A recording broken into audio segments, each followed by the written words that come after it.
রান্নাঘরে তোমাদের সকলকে আরো একবার স্বাগত জানিয়ে আরো একটি নতুন ভিডিও নিয়ে চলে এসেছি। আজ করব সর্ষে পটল। যে কোনো নিরামিষ দিনে এই রেসিপিটা তোমরা করতে পারো, করতেও খুব অল্প সময়ের মধ্যে হয়ে যায়, খেতেও ভীষণ সুস্বাদু। তো প্রথমেই আমি বেশ কিছু পটল নিয়েছি। এখানে আমি 8-10টার মতন পটল নিয়েছি। পটলের খোসা ছাড়াবো, কিন্তু একটু গ্যাপ গ্যাপ দিয়ে। কিছুটা খোসা থাকবে, কিছুটা উঠিয়ে দেব।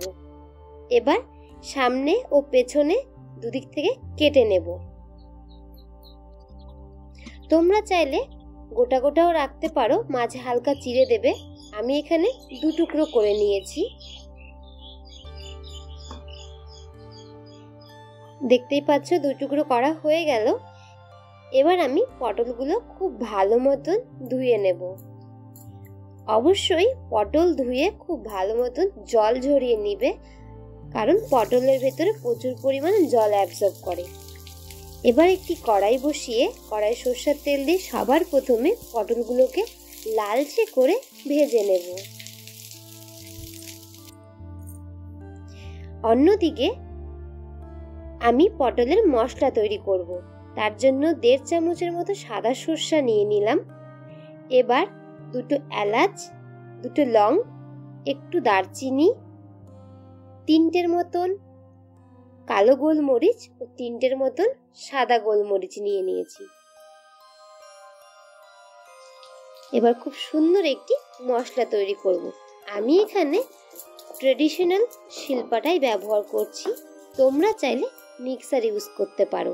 তারই সঙ্গে একটি শুকনো লঙ্কা ও 2টো কাঁচা লঙ্কা বেটে নেব।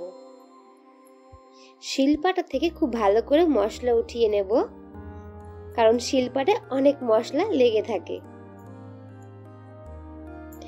দেখতেই পাচ্ছ এদিকে আমি পটল খুব ভালো মতো লালচে করে ভেজে নিয়েছি।